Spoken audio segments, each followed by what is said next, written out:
Alors, dernière partie, on a vu qu'il fallait être attentif et que ça devait être sélectif. On a vu qu'il fallait être motivé et que pour ça, il fallait avoir un cercle vertueux entre la motivation et les résultats. Et donc, il faut des signaux d'erreur, c'est très important. Et les signaux d'erreur doivent venir le plus vite possible, puisque si on n'a pas de signal d'erreur, on renforce le mauvais comportement. Donc, il faut des signaux d'erreur rapides et efficaces. Et il faut une récompense pour que cela fonctionne. Ensuite, la mémoire. La mémoire, il faut de la mémoire à long terme. Et après, l'automatisation, on n'y reviendra pas. Les différentes formes de mémoire, ça, c'est juste pour vous dire qu'il y a beaucoup de formes de mémoire. Et donc, on ne va évidemment pas passer sur toutes les formes de mémoire, mais c'est pour vous dire que, comme toujours, lorsqu'on parle d'un sujet, c'est plus compliqué que ça en a l'air. Lorsqu'on parle de la mémoire, on devrait parler de tout ça pour pouvoir être exhaustif sur le sujet de la mémoire. Je fais un petit focus sur 3 mémoires. La plus importante, la mémoire de travail, c'est celle qui est utilisée en classe par les élèves. Elle est indispensable à l'apprentissage, elle structure les connaissances, elle fait le lien avec la mémoire à long terme et elle permet d'intégrer de nouvelles consignes.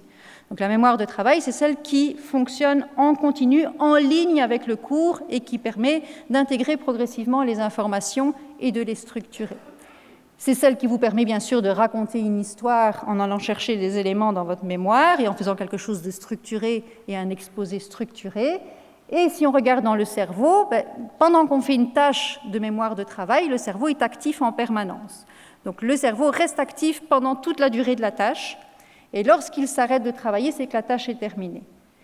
Et donc ça, c'est important de le savoir parce que si on interrompt l'activité du cerveau en lui faisant faire autre chose, il perd le fil.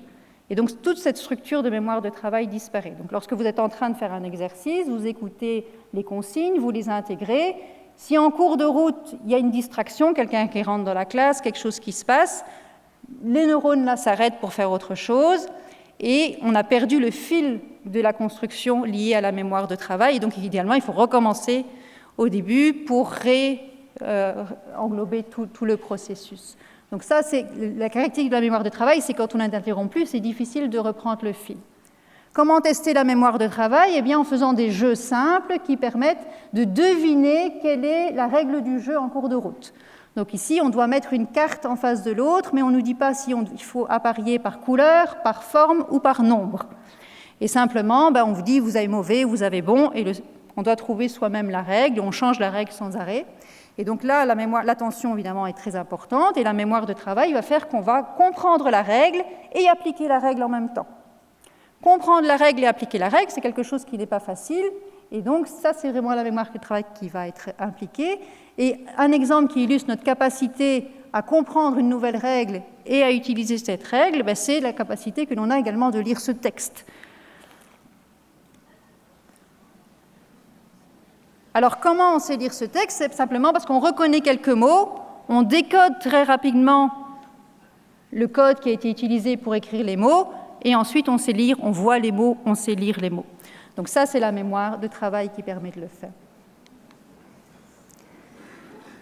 À côté de la mémoire de travail, on a la mémoire procédurale. La mémoire procédurale, elle ne vous concerne pas, c'est juste pour vous dire que c'est autre chose que la mémoire sémantique et la mémoire déclarative. La mémoire procédurale, c'est la mémoire motrice. Elle est inconsciente, elle nécessite la répétition, et ce qui marche le mieux pour la mémoire motrice, c'est l'apprentissage massé. Donc autrement dit, aller 1 semaine à la piscine pour apprendre à nager, aller 1 semaine en stage pour apprendre à vélo, ça va fonctionner. Apprendre toutes les soustractions pendant 1 semaine à l'école, ça ne va pas fonctionner. Donc l'apprentissage massif va bien fonctionner pour l'apprentissage moteur. Faire tous les jours la même chose va améliorer la motricité. Le désavantage, c'est que c'est une mémoire rigide. Et donc une fois qu'on a appris quelque chose, une fois qu'on a appris à rouler à vélo, c'est difficile d'oublier et de faire autre chose que ce qu'on a appris. Donc c'est une mémoire qui est peu sensible à l'oubli.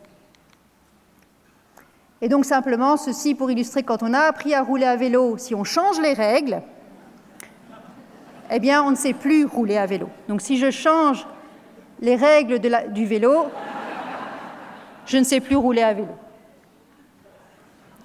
Et il va me falloir 1 mois de nouveau pour réapprendre à rouler à vélo avec ces nouvelles règles.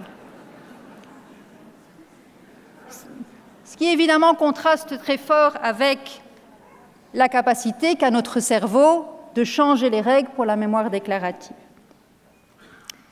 Alors on termine par la mémoire déclarative sémantique. La mémoire déclarative sémantique, c'est celle qui nous intéresse. C'est une mémoire consciente, c'est une mémoire associative, ça veut dire qu'on fait des liens sans arrêt, de tout avec tout.